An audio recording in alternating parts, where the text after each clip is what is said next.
I had been living in my tiny apartment in Manhattan for 3 years, and every single corner of it held a piece of my life. I had saved nearly 3 years of my marketing manager's salary and poured it all into turning that space into something that felt like home. It was a modest apartment, nothing extravagant, but to me it was everything. I painted every wall myself, choosing warm tones that finally made it feel alive instead of the dull yellow that came with the old place. I tore out the worn carpet and replaced it with laminate flooring that I had spent months saving up to afford. Every repair, every small improvement, every inch of that apartment was mine, not because of ownership papers, but because I had built it with my own hands and my own money. Living there gave me a sense of control that I had never felt growing up. My family had always made it clear who mattered the most. My brother Michael, my twin, had a golden life with little effort. Our parents, Robert and Linda, doted on him, celebrating every achievement and brushing off mine as if they were minor details. I had spent my childhood wondering if any of my hard work would ever be noticed, if any of my feelings or successes would be taken seriously. Even now, as a 34-year-old woman who had made a decent living for herself in marketing downtown, that old familiar ache sometimes resurfaced, like a quiet weight pressing on my chest. I had taken pride in this apartment not just for what it was, but because it symbolized something I had rarely felt in my family, a space that was mine without constant judgment or comparison. It was walking distance from my office, perfectly located, and though I technically rented it from my parents at a discounted rate, it felt like it had finally become my own. Every time I unlocked the door, I felt a sense of accomplishment that I could almost touch. I remembered when my parents first offered me the place. They called it generosity, saying I could rent it for less than market value, and that it had belonged to my grandmother before my father inherited it. I had clung to the hope that this was finally recognition, that they were seeing me as worthy, but of course, there had always been strings attached. The apartment was a mess, the walls were stained and cracked, the kitchen appliances were ancient, and the plumbing was more like a ticking time bomb. Every step to improve it was a battle, but I loved it. I loved making it mine. As I sat on my new laminate floor, thinking about how far I had come, I heard my phone buzz. It was a message from my mother, Linda, asking if I could come over for dinner that evening. She had been unusually insistent, which made me uneasy, but I brushed it off as normal family coordination. The truth was, I had learned not to expect anything from them beyond the surface of politeness.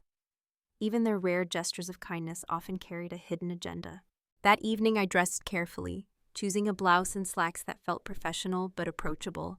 I didn't want to give them any excuse to belittle me, not that it usually mattered. The taxi ride to their Upper West Side home gave me time to prepare myself for the familiar mix of small talk and subtle tension that always accompanied family gatherings. I reminded myself that I had built this life on my own, that my accomplishments were real, and that no one could take that from me. When I arrived, the house was buzzing with energy. My parents had invited a few distant relatives and friends, the kind who always seemed to echo their approval of Michael. I smiled politely at the greetings and tried to settle into the background, as I often did. While my brother Michael and his fiancée, Claire, mingled near the kitchen, Michael waved at me and smiled, completely unaware or perhaps deliberately ignoring the quiet storm brewing in my chest. The dinner started normally, with polite conversation about work, weather, and recent events. I noticed subtle glances from my parents, their smiles a little too tight, their eyes flicking to me and then quickly away. There was an underlying current of something unsaid, a tension that made my stomach clench. My intuition had never been wrong about these things. Then Robert stood up. The room immediately quieted, and all eyes turned to him. He cleared his throat and began speaking about how proud he and Linda were of Michael. I listened, trying to follow the words but feeling a cold numbness creeping through me. He spoke of achievements, of milestones, of the perfect life Michael had built, and how the couple deserved a special gift. I forced myself to remain seated, gripping my napkin like a lifeline, pretending the growing unease was nothing. And then he handed Michael an envelope. I watched as Michael opened it, his face lighting up with excitement. My heart began to pound in a way that was almost painful, and I instinctively leaned forward, trying to see inside. The room erupted in applause as Michael held up what I recognized immediately as the deed to my apartment. My apartment, the one I had painstakingly renovated, the one I had saved $35,000 for, the one that had become my sanctuary. I froze. My champagne glass trembled in my hand, half empty. Every laugh, every clap around me sounded muffled, like I was underwater. I could barely breathe. In that moment, the stark realization hit me. In the eyes of my parents and everyone in the room, it had never truly been mine.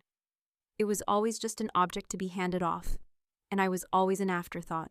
My mind raced. I could remember every brushstroke, every plank of flooring, every appliance I had installed with my own money. The pride I had felt so recently now twisted into shock and disbelief. I wanted to speak, to yell, to demand explanation, but my voice caught in my throat. I felt small, invisible, discarded. Then Aunt Barbara spoke from across the room, her voice cutting through the chatter. She asked about me, about the apartment I had been living in for the past 3 years. There was a moment of silence as the room turned to look at me. I could feel my face burning. My parents smiled politely and shrugged as if it were the most natural thing in the world. I took a deep breath, forcing myself to sit still, to appear composed. I reminded myself of everything I had worked for, the money I had saved, the work I had put into that apartment. No one could take that away from me, not really, and yet, for tonight, there was nothing I could do but watch, trapped in the smallest corner of a room that had once been mine, feeling the familiar sting of being overlooked by the people who were supposed to care the most. I picked up my glass again, letting the liquid warm my fingers, trying to calm the storm inside. I listened as congratulations continued for Michael, as Claire beamed, and as my parents basked in their own cleverness, seemingly unaware of the quiet fury that had started to build in me. The evening stretched on, each passing minute feeling like a test of endurance. And as I sipped the last of my champagne, I realized that this was more than just a loss of property. It was a reckoning with a lifetime of favoritism and neglect, a reminder of what it felt like to be constantly second best. But deep inside, a spark ignited. I knew I would have to figure out a way to reclaim not just what was mine, but the dignity and respect I had earned over the years. The room continued to buzz with chatter and laughter, oblivious to the storm brewing quietly in me, and I sat there, silent but determined, knowing that this evening was only the beginning of what I had to do next. I slowly pushed myself up from the chair, my hands trembling slightly as I tried to steady my thoughts. The clinking of silverware and soft laughter around me felt foreign, almost cruel, like a soundtrack to a scene that was meant to humiliate me. I forced a small smile at a cousin who waved cheerfully, hoping it didn't betray the storm inside. Michael was talking to Claire, his voice bright and carefree, completely unaware or perhaps deliberately ignoring the tension his family had just created. My parents continued to bask in the glow of what they considered a successful moment. Robert straightened his tie and nodded proudly at Michael, his eyes sparkling with satisfaction. Linda leaned in close, whispering congratulations while her hand lightly touched Michael's arm. It was all so staged, so performative, and yet the casual way they had handed over everything that was mine cut me deeper than I expected. I felt a tightening in my chest as I scanned the room, noticing the faint looks of curiosity from the other guests. Some were clearly impressed by the generosity, unaware of the deeper story, while others were simply going along with the celebration. I had a sudden urge to stand up and speak, to tell them all the truth, but the words lodged in my throat. I had been trained by a lifetime of subtle dismissal and condescension not to rock the boat, not to make waves, and yet the heat of injustice burned bright inside me. The waiter approached with a fresh glass of wine, and I took it with a polite nod, holding it loosely in my hand. I let my mind wander briefly, replaying all the hours I had spent renovating the apartment. Every coat of paint, every plank of flooring, every new faucet had been paid for and installed by me. The memory of the smell of fresh paint mixed with the dust of old carpet made me ache in a strange combination of pride and sorrow. I noticed Aunt Barbara moving closer, her eyes softening as she glanced at me. She whispered just loud enough for me to hear that she knew how much work I had put into the apartment. Her words were comforting yet dangerous, because acknowledging it openly could provoke a reaction from my parents. I gave her a small, grateful nod and tried to focus on my plate, pretending to eat but barely tasting the food. As the main course was served, Robert cleared his throat again and the room hushed. My stomach tightened. I knew from experience that when he spoke with that tone, it usually meant something more was coming. He began to talk about family achievements, carefully highlighting Michael's successes. He described the upcoming engagement, the couple's plans, and how thrilled they were to offer a special gift that would help them start their life together. I tried to keep my expression neutral, but my mind was racing. Then he reached for the envelope that held the deed, and Michael took it with a grin, carefully unfolding the papers. The room erupted in applause once more, and I felt my chest constrict as if someone had squeezed it. Every clapping hand, every approving nod felt like a blade twisting inside me. My apartment, the sanctuary I had poured my heart into, was no longer mine in their eyes. It belonged to Michael now, and the sheer casualness of their gesture made it sting even more. I could feel my pulse in my temples as I watched the scene unfold. I wanted to speak, to demand answers, but the words dissolved before they reached my mouth. I had to maintain composure or risk them twisting my reaction against me. Instead, I set my glass down, my fingers gripping the stem tightly, and tried to breathe evenly. Linda moved closer, her hand brushing Michael's shoulder as she praised him again. I caught a flash of something in Claire's eyes, a flicker of awareness or unease, but it was gone almost immediately as she smiled and nodded along with the rest. I focused on the tiny details, the way the silverware caught the light, the pattern of the tablecloth, anything to distract myself from the humiliation. The conversation shifted slightly toward casual stories and shared memories, but I felt disconnected, like I was observing from outside my own body. Michael leaned back in his chair, clearly enjoying the attention, while I sat quietly, every muscle in my body tense. I kept reminding myself that this apartment was still mine in ways they could not touch. The physical space might be gone in perception tonight, but my work, my time, my investment were undeniable. After a moment, Aunt Barbara spoke again, softly but firmly, asking about the apartment and pointing out that I had been living there and maintaining it for years. The room fell silent as all eyes turned to me. I could feel the heat rising in my cheeks, my throat tightening. Robert and Linda exchanged glances and smiled lightly, shrugging as if it were entirely reasonable that I should step aside without complaint. The casualness was infuriating, the disregard palpable. I sipped from my glass again, letting the warmth calm me just enough to think clearly. I realized in that moment that words would not help tonight. This was a performance, and my parents were enjoying the show they had orchestrated. The anger, the betrayal, it all had to be stored, measured, and turned into something meaningful later. I reminded myself that every step I had taken in the apartment, every decision I had made, had been mine. No one could erase that, no matter what they claimed tonight. As dessert plates were cleared and coffee cups were passed around, the applause and chatter continued for Michael, but I found myself withdrawing into quiet observation. Every laugh, every approving comment, every pat on the back for my brother felt like another layer of insult. And yet, within that quiet fury, a resolve began to form. I would not allow this to be the end of the story. I would not let them define the value of my work or the worth of my efforts. The evening lingered, voices and laughter blending into a background hum as I remained seated, feeling both trapped and strangely alert. My hands rested on my lap, my mind already running through possibilities, imagining ways to reclaim what was rightfully mine. It was going to take careful planning, patience, and strategy, but the seed of action had been planted. By the time the coffee cups were emptied and people began moving toward the door, I remained seated for a few extra moments, pretending to adjust my napkin, gathering my thoughts. I looked around at the room, at the smiling faces, at the oblivious parents and the smug satisfaction in Michael's expression, and felt a flicker of something I hadn't felt in a long time. It was clarity, and it was purpose. I rose slowly, keeping my posture straight, and allowed myself a deep exhale. Tonight was not the end. It was a beginning, and I knew that when I stepped out into the cool night air of Manhattan, my mind would be entirely focused on the next moves I needed to make.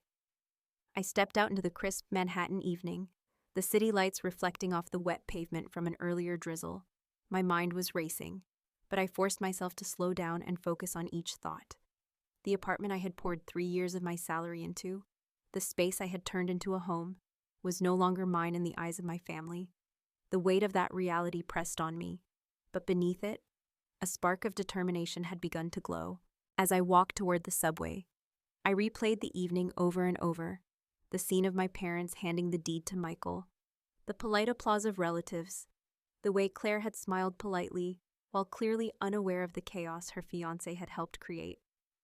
I felt the familiar sting of betrayal, but this time it came with clarity. I would not sit silently while my efforts were dismissed and my dignity stripped away. Arriving at my apartment, I stepped inside and looked around at the space that was mine in every way that truly mattered. The walls I had painted, the floors I had installed, every little detail reminded me of the hours, sweat, and money I had invested. I sank into the couch and closed my eyes, letting the memories wash over me, both painful and empowering. This was my sanctuary, and no one could take that away completely. I grabbed my laptop and began drafting a plan. I knew that reacting impulsively would be a mistake. My parents had always thrived on control and surprise, using their wealth and influence to maintain power over everyone around them. I needed to think strategically. I needed allies and a location where I could regroup and act without being watched. My friend Sarah immediately came to mind. She had been a steady presence in my life, someone who understood my family dynamics and could offer support without judgment. I called Sarah, and her cheerful voice on the other end was a small comfort. I explained the situation briefly, careful not to let my voice betray the storm inside me. She listened quietly, then reassured me that she had a place I could stay temporarily. Her brother David had a house in Brooklyn that was empty while he traveled for work. I could stay there rent-free as long as I needed, paying only utilities. Relief surged through me, mingled with a flicker of hope. At least I had a safe place to regroup and plan my next steps. The next morning, I began gathering documents, receipts, and any proof I had of my investments in the apartment. Every appliance, every plank of flooring, every paint can represented months of careful budgeting and hard work. I needed to ensure that if I took action, it could not be dismissed as petty revenge, but as rightful reclamation. The more I reviewed the documents, the more my resolve solidified. I would make sure that everything I had earned and built would remain mine, no matter what my family tried to do. I reached out to a moving company that could help me discreetly relocate my most valuable possessions if necessary. I was careful not to let anyone know my intentions. Every phone call, every message, had to be precise and secure. As I planned, I imagined my parents' reactions if they realized that I could outmaneuver them. The thought brought a small, private smile to my face. Private smile, too. By mid-afternoon, I was ready to leave my apartment temporarily, knowing that the real work of reclaiming what was mine would start soon. I packed essentials and valuable items carefully, double-checking the list to ensure nothing important was left behind.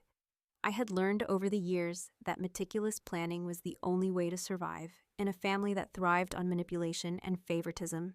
When I arrived at David's house in Brooklyn, I was struck by the quiet calm of the neighborhood, a stark contrast to the tension and noise of my parents' Upper West Side home. The empty house felt like a sanctuary, a place where I could breathe, think, and act freely. I spent a few hours organizing my space, setting up a temporary home base, and reviewing my plan once more. The quiet allowed me to focus in a way I hadn't been able to during the chaos of the previous night. That evening, I sat by the window, watching the city lights and the distant sounds of traffic.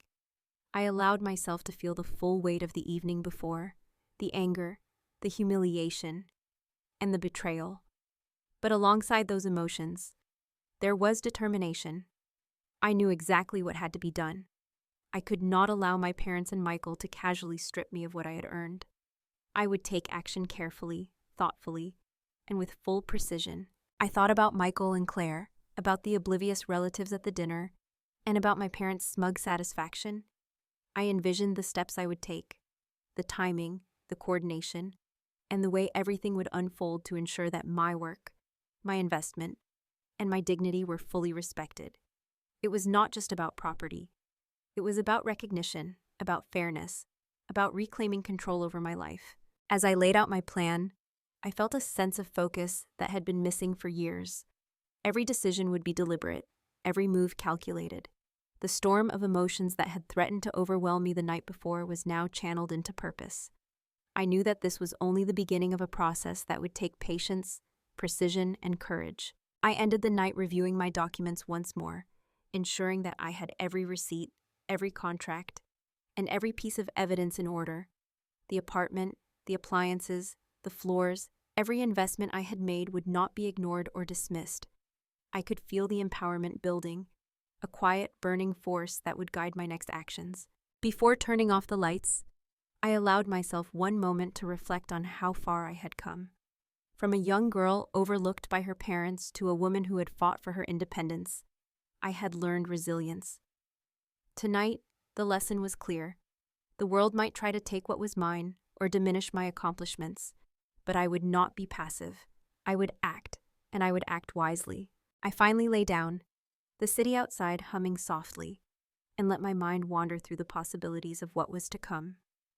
The plan was forming, every detail considered, and for the first time since that dinner, I felt fully in control of the situation. I knew that when the next move came, it would be executed with precision and clarity, and that my parents and Michael would be forced to reckon with what I had built and protected. The night settled around me, and the quiet of the Brooklyn neighborhood offered a strange comfort. I closed my eyes knowing that the coming days would require focus and courage. I was ready to reclaim what was mine and ensure that the efforts of 3 years, the money I had saved, and the pride I had poured into my home would not be erased or forgotten. I woke the next morning with the city still quiet outside the Brooklyn windows and a strange sense of determination settling over me. The events of the dinner replayed relentlessly in my mind, each detail sharper than the last. I could still see Michael's grin, hear the polite applause, and feel the cold indifference of my parents as they dismissed everything I had worked for. The anger and hurt were still there, but now they were joined by a quiet, simmering clarity. I knew what I had to do, and I could no longer wait. I sat at the small kitchen table in David's house, my laptop open and a notebook filled with scribbled notes beside me. I began reviewing the receipts and documents I had collected, confirming every expense I had made on the apartment. Every appliance, every plumbing repair, every plank of flooring was accounted for. The total added up to $35,000, a substantial sum. But one I had earned and invested with care. I needed this information to be airtight. If I acted, I had to ensure that there was no way for my parents or Michael to claim otherwise. The thought of calling the moving company to start removing the most valuable items crossed my mind. But I paused. Timing was everything. I needed to be discreet, careful, and strategic. My parents had always thrived on controlling the narrative, on keeping me in a position where my actions could be criticized or dismissed. I would not give them that satisfaction.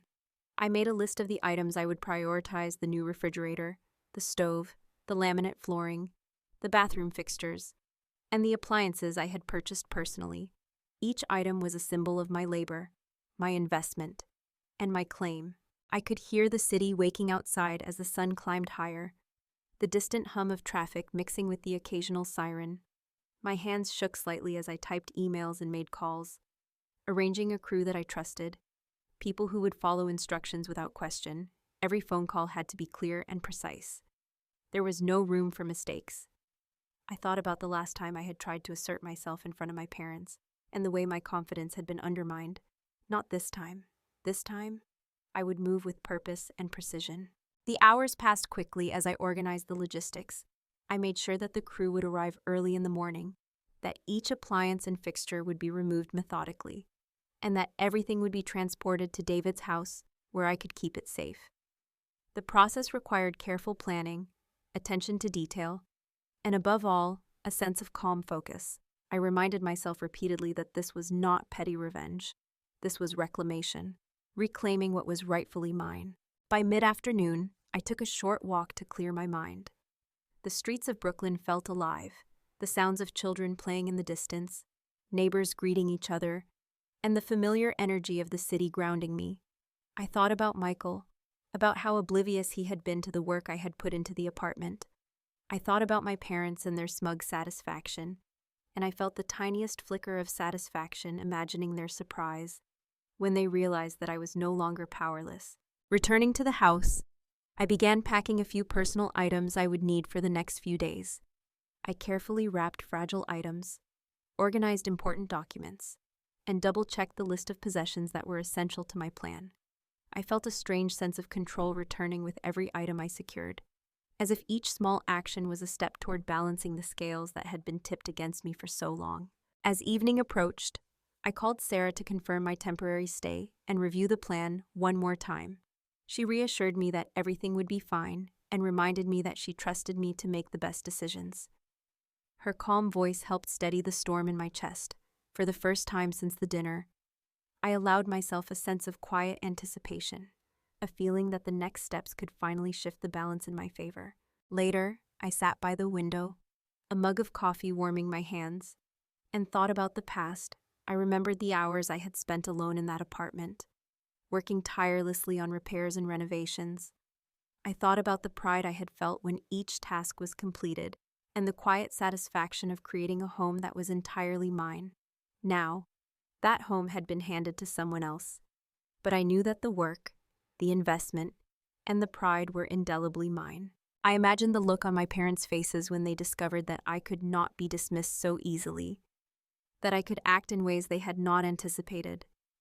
Michael would not be able to simply take what I had built without consequence.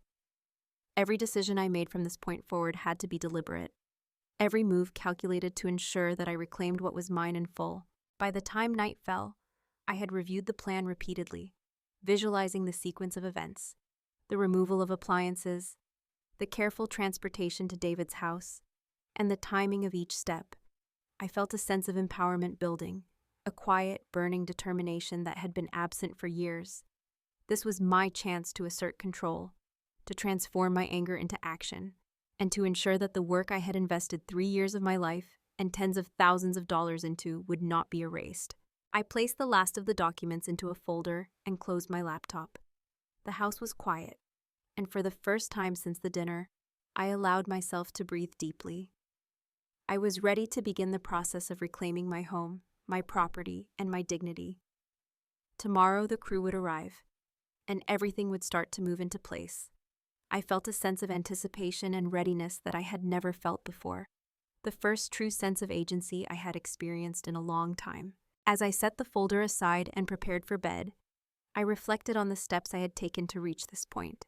The careful planning, the foresight, and the discipline that had carried me here. I understood that the coming days would be intense, filled with action and careful execution.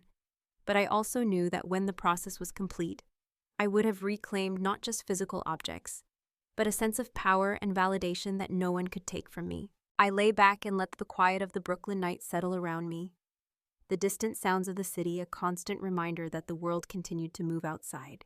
Inside, I felt a calm readiness, a clarity that had been forged through anger, disappointment, and careful planning. I knew that tomorrow would mark the beginning of a new chapter, one in which I would take deliberate steps to ensure that my efforts and accomplishments were fully respected. I closed my eyes with a sense of focus that was unwavering. Every detail had been considered. Every piece of evidence was accounted for, and the path forward was clear.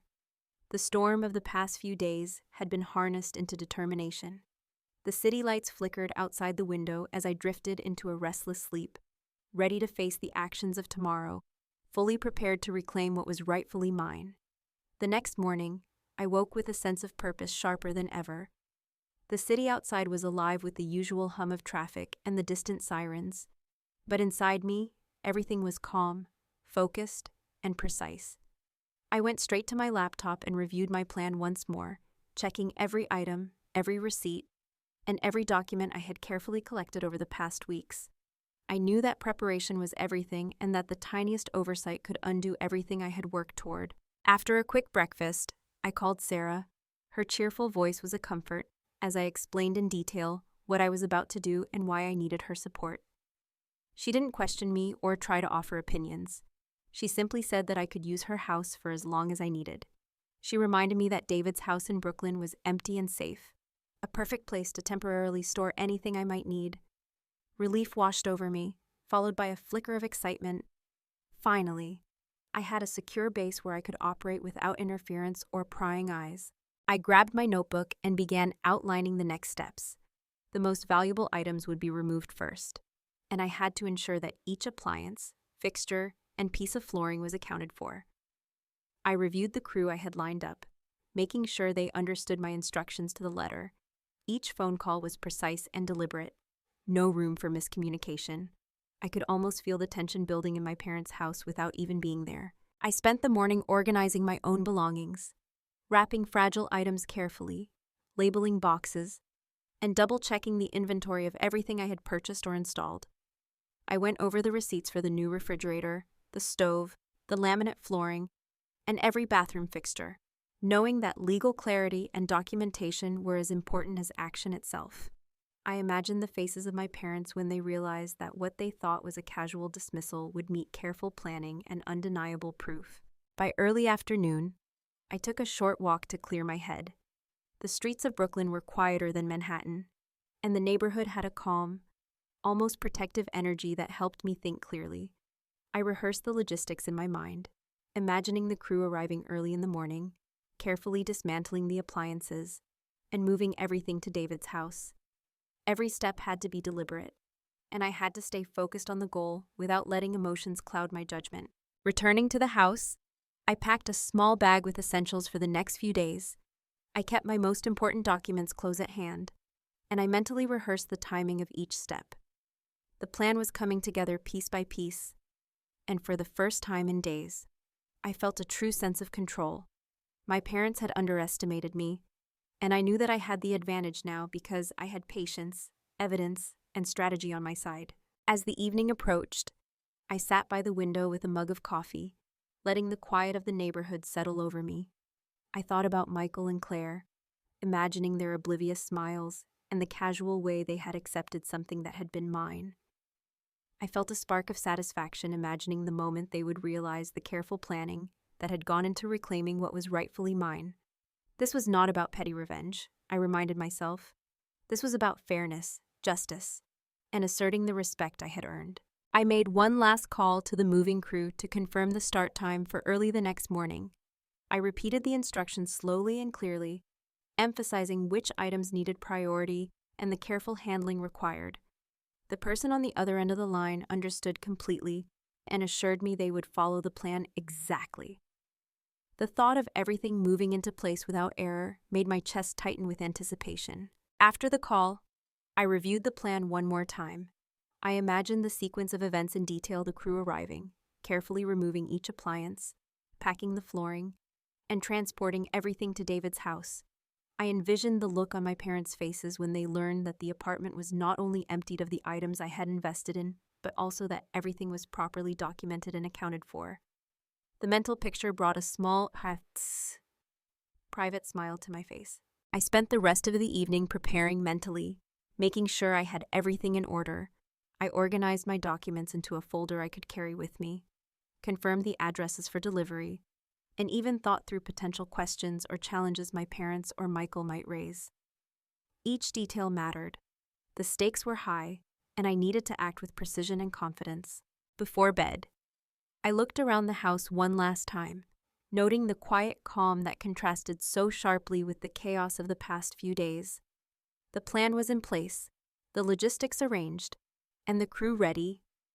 I felt a sense of empowerment building within me, a quiet strength that had been absent for years. I allowed myself to feel it fully, knowing that when morning came, the first steps of reclaiming what was mine would begin. As I lay down that night, the distant hum of Brooklyn outside my window, I felt a combination of anticipation, determination, and clarity. The city moved around me, unaware of the careful orchestration unfolding within these walls. I closed my eyes knowing that tomorrow would mark the start of action, a calculated, deliberate move to assert my rights, reclaim my property, and ensure that everything I had built and invested in could never again be casually dismissed. The next morning, I woke before sunrise, the soft glow of the city beginning to filter through the curtains. Today was the day the crew would arrive, and I felt a mixture of nervous anticipation and quiet determination. I dressed quickly, practical clothes that allowed me to move freely, and checked my checklist one last time. Every appliance, every fixture, every plank of laminate had to be accounted for and moved with care. I took a deep breath and reminded myself that this was not about revenge in the petty sense. This was about reclaiming what was mine, what I had built with my own hands and money. The doorbell rang precisely at 7:30, and I opened it to find the crew waiting, tools and equipment in hand. I introduced myself firmly and clearly explained the plan again, step by step, emphasizing the careful handling of all appliances and fixtures. The leader nodded, understanding the importance, and we began immediately. I walked alongside them, supervising every move, making sure the sequence was precise. The dishwasher was disconnected first, carefully lifted from its place, and set on protective padding. I felt a thrill of satisfaction watching something I had paid for, and installed myself being moved safely under my direction. Next, we tackled the refrigerator, a brand new model I had chosen after months of research and saving. I gave instructions to lift it carefully, ensuring no scratches or dents. Watching it being moved out, I felt a quiet power settle over me. My parents had expected compliance and silence, but here I was, orchestrating every detail. Every action was deliberate, controlled, and purposeful. I oversaw the removal of the stove and all smaller appliances, labeling each item and storing the receipts in a secure folder.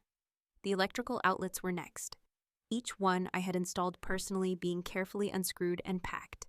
I knew that keeping this documentation airtight would leave no room for my parents or Michael to claim ownership or dispute the process. The crew worked efficiently, and I moved from room to room, mentally checking off each task as it was completed. The laminate flooring took the longest. Each plank lifted carefully, wrapped, and loaded onto the truck. I held the original receipts in my hand, a quiet validation of my investment. This process was meticulous, deliberate, and deeply satisfying. Every piece represented a small victory in reclaiming control over my life and property. As we loaded the last of the larger items, I felt a sense of calm empowerment that had been absent for years. This was not chaos. This was reclamation. Each move, each careful action was a statement. I was not powerless. I was asserting my rights, my labor, and my worth. By late morning, everything was packed and ready for transport. I coordinated with David to ensure a smooth arrival at his house. He greeted the truck and crew, helping guide the items into storage. I felt a surge of relief and pride, seeing everything arrive safely, organized, and intact. My possessions were secure, and for the first time in days, I felt a sense of calm and control. I took a moment to sit on the couch in David's house, sipping water and letting the reality sink in. Everything I had invested in, every item I had purchased, every repair I had completed with my own hands, was now out of the reach of my parents' casual disregard. I had taken action, and I had done so thoughtfully, deliberately, and legally. This was empowerment in its purest form. After ensuring all items were safely inside, I began reviewing the process in my mind. Every step had gone smoothly, but I knew that the real reactions would come later. My parents and Michael would be confronted with the fact that I could act decisively, that I could reclaim what they had tried to dismiss. I imagined their shock, the disbelief, and perhaps the realization that their casual dismissal of my efforts had underestimated me completely. The afternoon passed as I organized the storage area, ensuring that everything was labeled and easy to locate. I moved small items myself, savoring the feeling of control over the environment. The quiet of the Brooklyn neighborhood provided a stark contrast to the tension of my parents' house, and I allowed myself to relax just enough to think clearly about the next steps. By evening, I had double-checked every document, every receipt, and every item in the storage area. I reviewed my notes about the timing of any potential confrontations or inquiries from my parents. I had a clear sense of the narrative I wanted to maintain. Every move was legal, accounted for, and justified. I had done nothing reckless, nothing impulsive. This was strategy, and strategy carried weight. I allowed myself a short walk outside, taking in the quiet streets and the fading light of the sun. The neighborhood was calm, the sounds of distant traffic and occasional pedestrians offering a grounding presence. I reflected on how far I had come in these past few days. The anger and hurt that had dominated my thoughts at the dinner were still there, but now they were transformed into clarity, focus, and determination. Returning to the house, I checked once more on the storage area. Everything was intact, safe, and ready. I sat for a while, considering the next steps, and felt the first real sense of anticipation. The plan was in motion, and soon, my parents and Michael would have to confront the reality that I was no longer passive, that I had the means and the determination to protect what was mine. As night fell, I reviewed the documents one final time, ensuring nothing had been overlooked.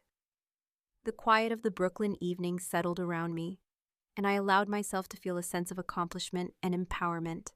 Every action, every careful move, had been deliberate. I had reclaimed control, and the path forward was clear. I finally lay down to rest, the city outside humming softly. I felt a mix of exhaustion and focus, knowing that the next chapter of the story would test not only my resolve, but the capacity of my family to react to someone who refused to be dismissed. The work had been done, the possessions secured, and the first steps toward reclaiming my life were complete. I closed my eyes, ready for what tomorrow would bring, fully aware that the real challenge was just beginning.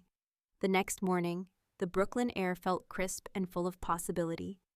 I stepped into the storage area, where all my carefully removed belongings from the apartment were waiting, neatly organized and labeled. Seeing everything there, exactly as I had packed it, gave me a sense of quiet triumph. This was my victory in tangible form, a reminder that I had taken control of a situation that my parents had assumed they could dictate. I started planning the next phase. Moving the items into a livable space would allow me to continue my life without being beholden to my parents or Michael. I had arranged with David to let me use one of the smaller guest rooms as a temporary living space, while the rest of the items remained stored. I took a deep breath, reminding myself to stay calm and focused. Patience and precision would carry me further than emotion ever could. By mid-morning, the crew arrived again. We started moving boxes and appliances into the designated room, carefully placing everything to maximize space and protect fragile items. I oversaw every step, making sure each appliance was secured and every box was labeled clearly. It was meticulous work, but it gave me a sense of control I hadn't felt in years. Every item placed where it belonged was a small reclaiming of power. As I worked alongside the crew, I reflected on Michael and how casually he had accepted the apartment as a gift. He had walked into a room full of applause and smiles, oblivious to the effort and money I had put into the space he now considered his. My jaw tightened thinking about his smug expression during the dinner. I knew I could not rely on confrontation alone. Everything I did had to be strategic, undeniable, and legally sound. After the last large appliance was moved, I started arranging the smaller items, ensuring that everything had its place. The kitchenware, the light fixtures, and even the newly installed bathroom faucets were cataloged and stored with care. I kept the receipts close by and double-checked my records to make certain nothing was missing. My hands ached from lifting and moving, but the physical effort felt good. It was a tangible reminder that I had earned every piece of this life. Around midday, I paused for a cup of coffee and looked around the room. The quiet of the Brooklyn house was soothing. I realized that the city outside continued its rhythm, indifferent to my struggle. And that was fine. For the first time in a long while, I felt free from the constant pressure of my parents' expectations and judgment. This was my space, my plan, my life unfolding exactly how I wanted it. I made a few calls to confirm the final details of the move, ensuring that David's house would remain undisturbed and that the crew understood the importance of security and discretion. Each call reinforced my confidence. Everything was proceeding according to plan, and I could almost sense the moment when my parents would realize that they had underestimated me. In the afternoon, I began setting up the temporary living space. I arranged the furniture, unpacked a few essentials, and made the room comfortable and functional. Even though it was temporary, I wanted it to feel like a home, a place where I could regroup and plan the next moves. As I moved through the space, I felt a growing sense of empowerment. Every careful action, every deliberate decision, was a reclaiming of the autonomy that had been denied to me for so long. I thought about Michael and Claire again. Claire had seemed polite at the dinner, but I sensed a flicker of doubt in her eyes that she had quickly hidden. I wondered if she truly understood the depth of the injustice, or if she had been swept up in the celebration along with everyone else. Michael, confident and oblivious, had no idea what was coming. And I knew that anticipation alone would be satisfying. By early evening, the room was fully organized. I reviewed the inventory once more, checking every appliance, every fixture, and every box against the receipts and my notes. Everything was accounted for, documented, and secure. I allowed myself a moment to sit back and take it all in. The sense of accomplishment was intense and quietly satisfying. This was a victory not just over circumstance, but over the pattern of favoritism and dismissal that had defined my relationship with my family for so many years. I paused at the window, looking out over the quiet Brooklyn streets. The sun was setting, casting long shadows and a golden glow that made the city feel almost magical. I reflected on how different this felt from the chaos of the dinner and the helplessness I had experienced. Here, I was in control. Here, my actions mattered. Here, I had the upper hand. As night fell, I reviewed the plan for the next day. Everything had to be executed carefully, methodically, and legally. My parents and Michael would soon learn that I was no longer a passive observer. I felt a quiet thrill at the thought, knowing that the steps I was taking were deliberate, well-planned, and designed to reclaim not just my belongings, but my dignity. Finally, I settled into the temporary living room, surrounded by the evidence of my labor and planning. The quiet hum of the city outside provided a comforting background as I allowed myself to reflect on the progress. Each piece moved, each appliance secured, and each detail documented reinforced my sense of empowerment and determination. I knew that the next steps would test me, but I felt ready. I was prepared to act with precision. And for the first time in years, I felt truly in control of the situation and my life. The next morning, I woke with a sense of quiet anticipation. Everything was in place at David's house, the temporary living space organized, the appliances and fixtures stored safely, and the documents meticulously reviewed. I had spent hours the night before going over every detail, making sure that nothing could be questioned or dismissed. I dressed simply, ready for the day ahead, and took a deep breath, centering myself. Today would mark the beginning of the next stage, the moment when my actions would start to ripple back to my parents and Michael. I began by checking each item again, confirming that every appliance, every piece of laminate flooring, and every small fixture was accounted for and properly documented. The crew would arrive in a few hours to begin moving things back to the apartment only temporarily, ensuring that everything remained secure under my control. I wanted every move to be deliberate, precise, and undeniable. By mid-morning, the crew arrived, and I went over the plan one final time. We moved systematically, room by room, carefully handling every item. I oversaw each action, my eyes sharp, my mind running through every possible scenario.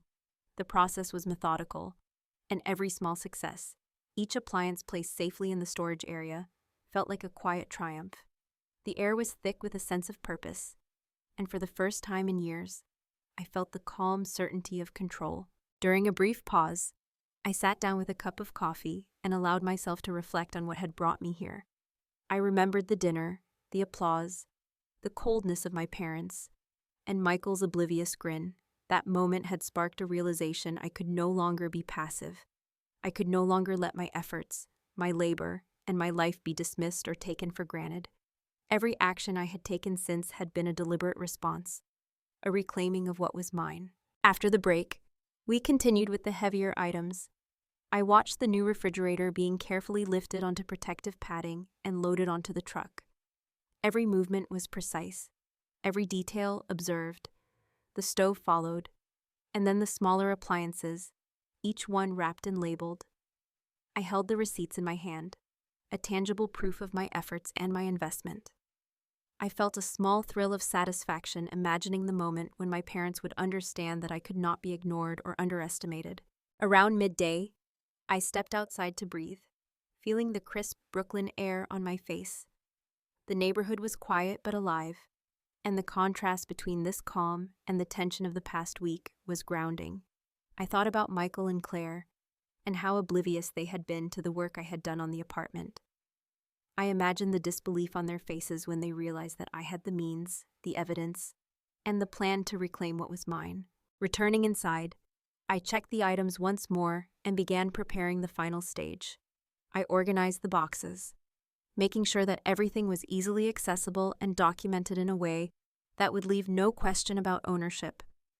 Every action was purposeful. Every detail mattered. I felt the quiet power of preparation, the knowledge that when the time came, my moves would be precise and unassailable. By late afternoon, the apartment in my mind had been reconstructed piece by piece in David's house. Every appliance, every fixture, and every floor plank was accounted for and organized. I felt a sense of satisfaction that was both calming and energizing. This was not just about property. This was about reclaiming respect, demonstrating that my effort and labor could not be dismissed or stolen. I made one last set of calls, confirming the timing for the final moves and ensuring that the crew understood every detail. Security, discretion, and precision were paramount. Each call reinforced my confidence. Everything was proceeding exactly as planned. I allowed myself a small smile, imagining the shock and frustration that would ripple through my family when they realized the extent of my actions. As evening approached, I sat by the window, looking out at the quiet Brooklyn streets. The sun was low, casting a warm glow over the neighborhood, and I felt a sense of calm focus. I reflected on the careful planning, the attention to detail, and the deliberate choices that had brought me here. I knew that every step taken today had been essential, and that the next phase would be even more critical. I spent the rest of the evening reviewing my plan one more time, making adjustments where necessary and ensuring that every document was in order.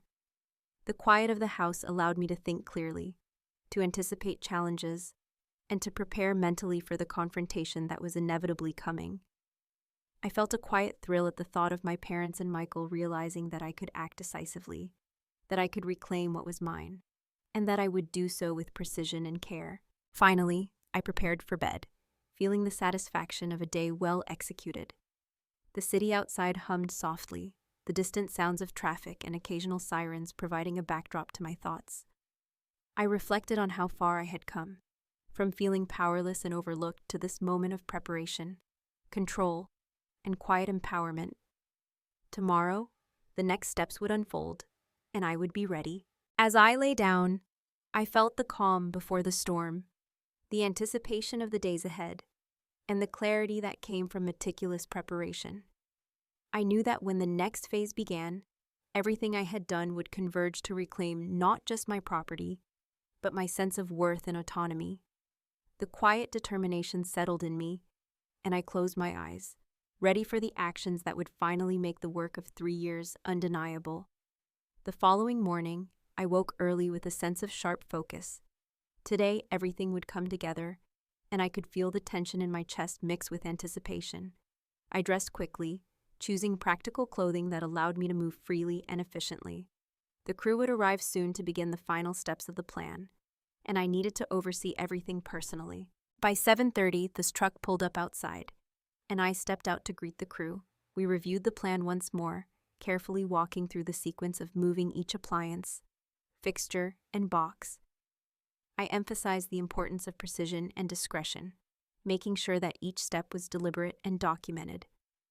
Every item that had been my investment for 3 years was to be handled with care, and I felt a quiet thrill knowing that my parents could not interfere. We started in the kitchen, carefully lifting the refrigerator onto protective padding and loading it onto the truck. The stove followed, and then the dishwasher. I checked each appliance against my receipts and notes, ensuring nothing could be contested. My hands shook slightly with adrenaline and excitement, but I forced myself to remain calm and deliberate. Each move was a statement of control and reclamation. As the crew worked, I paced the apartment, mentally reviewing every detail. I thought about Michael and Claire, their casual smiles, and the applause from the engagement dinner. I imagined the disbelief on their faces when they realized that I could not be underestimated, that my planning and preparation would ensure that every item I had invested in was secured and accounted for. I felt a quiet satisfaction building inside me, a sense of empowerment I had never experienced before. By mid-morning, the larger appliances were all loaded onto the truck, and the crew began working on the smaller items. Light fixtures, faucets, and other fixtures I had personally installed were carefully removed, wrapped, and labeled. I kept the documentation close at hand, knowing that the evidence of my investment would protect me from any challenge. I moved deliberately from room to room, supervising each step and ensuring that nothing was overlooked. During a short break, I sat on the couch and allowed myself a moment to breathe. The quiet hum of the city outside was grounding. I reflected on the past weeks, the anger and humiliation I had felt at the dinner, and the hours of planning and preparation that had led to this moment. Everything I had done up to now had been purposeful, and now it was finally coming to fruition. I felt a sense of satisfaction tempered by anticipation. After the break, we moved the last of the boxes and smaller appliances. I double-checked the inventory, ensuring that every item had a corresponding receipt and note. Each piece of evidence reinforced my claim and left no room for dispute. I felt a growing sense of empowerment as I watched the final items being loaded onto the truck. The plan was unfolding exactly as I had envisioned, and the realization filled me with quiet triumph. By early afternoon, everything was loaded and ready to be transported to David's house. I coordinated with him to ensure a smooth arrival and placement of the items. He helped guide the crew as they moved everything into the storage area, carefully arranging each appliance, box, and fixture, seeing it all in place, secure and organized. I felt an immense sense of relief. This was more than just reclaiming physical property. It was reclaiming autonomy, respect, and the fruits of my labor. I sat in the temporary living space, sipping a cup of water and letting the accomplishment sink in. Every careful step, every piece moved, was a statement of control and empowerment. My parents and Michael had assumed that I would be passive, that I would quietly accept the dismissal of my efforts. They had underestimated me completely. The thought brought a small, private smile to my face. I spent the rest of the afternoon organizing the storage area, labeling boxes, and checking the documentation once more. Everything was accounted for, every receipt and note in order. I imagined the moment when my parents would discover the meticulous care with which I had executed the plan, and I felt a sense of satisfaction and anticipation. This was strategic, deliberate, and undeniable. As evening approached, I walked through the temporary living space, mentally reviewing the next steps. I thought about the conversation I would have with my parents if they attempted to challenge me, the documentation I could present, and the undeniable proof of my work and investment. Each scenario reinforced my confidence. I felt ready, empowered, and in control. I paused by the window, looking out at the Brooklyn skyline, the sun dipping below the horizon. The streets below were calm, and I felt a sense of clarity I had never known before. Every detail had been considered, every move carefully orchestrated. The plan was complete, and soon my parents and Michael would have to reckon with the fact that I was no longer passive, that I had the means and determination to reclaim what was mine. As night settled over the city, I reviewed the inventory one last time and placed all documentation securely in a folder. The quiet of the house allowed me to reflect on the journey that had brought me here. From feeling overlooked and dismissed to taking deliberate, empowered action, I realized how far I had come. I felt ready for the inevitable reactions, knowing that I had acted legally, strategically, and decisively. Finally, I prepared for bed. The sounds of the city outside a soft hum. I felt a mixture of anticipation and calm, confident that the next day would mark the moment when all my careful planning and preparation would be realized. Every item secured, every detail documented. I drifted into sleep, ready to face the outcomes of my deliberate and empowered actions. The following morning, I woke with a sense of finality in the air. The Brooklyn streets were quiet, the early sunlight casting a soft glow over the neighborhood. Today was the day I would confront my parents, or at least face the moment when they realized that I had acted decisively. I dressed carefully, choosing clothing that was simple but commanding, reflecting the control and confidence I had cultivated over the past week. Every step I took felt deliberate as I prepared to assert what was rightfully mine. I called the moving company to confirm the final delivery of the remaining boxes and smaller appliances. The crew arrived promptly, and I oversaw each item being carefully transported to the apartment. Every detail mattered, and I supervised every step, making sure that nothing was overlooked. The sense of empowerment I felt was exhilarating. This was my life, my labor, and my investment, and it was finally being respected on my terms. As the last of the boxes were loaded into the apartment, I took a moment to breathe and reflect. For years, I had been the quiet observer, the one dismissed and overlooked. My parents had assumed that I would comply without question, that I would silently accept the dismissal of everything I had worked for. But today, I was no longer that person. Today, I was asserting control, and every careful action I had taken would speak louder than words ever could.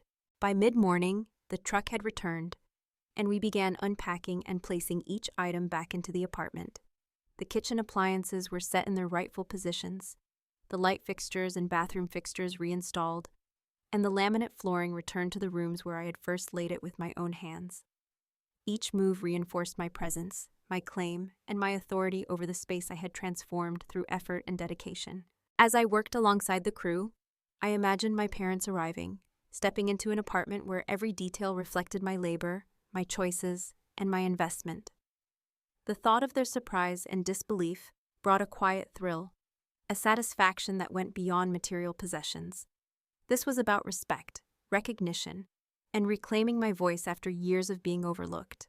Around noon, I paused to step outside and breathe. The city was alive with the usual hum of traffic, pedestrians walking their dogs, and the occasional honk of a horn. It felt almost surreal to be here, calmly orchestrating the reclamation of my life, while the world carried on as if nothing had happened.